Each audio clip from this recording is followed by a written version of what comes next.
பரிசுத்த வேதாகமம் பழைய ஏற்பாடு சங்கீதம் 33ஆம் அதிகாரம்.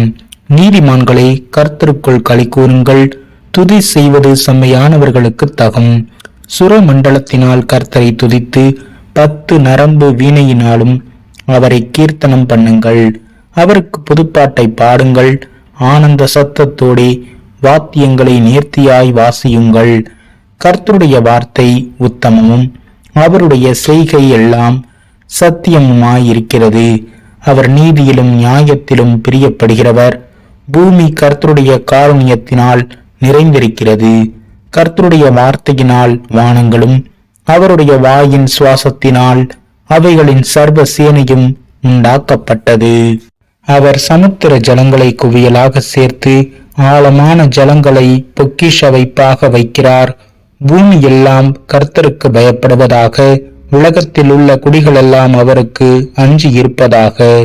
அவர் சொல்ல ஆகும், அவர் கட்டளையிட நிற்கும். கர்த்தர் ஜாதிகளின் ஆலோசனையை விருதாவாக்கி ஜனங்களுடைய நினைவுகளை அவமாக்குகிறார். கர்த்தருடைய ஆலோசனை நித்திய காலமாகவும் அவருடைய இருதயத்தின் நினைவுகள் தலைமுறை தலைமுறையாகவும் நிற்கும். கர்த்தரை தங்களுக்கு தெய்வமாக கொண்ட ஜாதியும் அவர் தமக்கு சுதந்திரமாக தெரிந்து கொண்ட ஜனமும் பாக்கியம் உள்ளது. கர்த்தர் வானத்திலிருந்து நோக்கி பார்த்து எல்லா மனுபுத்திரரையும் காண்கிறார். தாம் வாசமாயிருக்கிற ஸ்தானத்திலிருந்து பூமியின் குடிகள் எல்லார் மேலும் கண்ணோக்கமாயிருக்கிறார். அவர்களுடைய இருதயங்களை எல்லாம் அவர் உருவாக்கி அவர்கள் செய்கைகளை எல்லாம் கவனித்திருக்கிறார். எந்த ராஜாவும் தன் சேனையின் மிகுதியால் ரட்சிக்கப்படான். சௌரியவானும் தன் பலத்தின் மிகுதியால் தப்பான். ரட்சிக்கிறதற்கு குதிரை விருதா, அது தன் மிகுந்த வீரியத்தால் தப்புவியாது.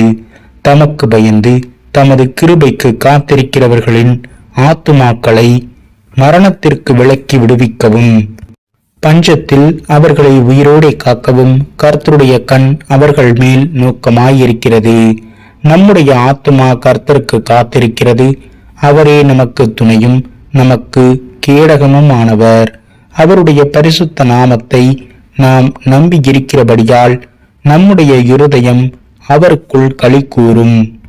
கர்த்தாவே, நாங்கள் உம்மை நம்பியிருக்கிறபடியே உமது கிருபை எங்கள் மேல் இருப்பதாக.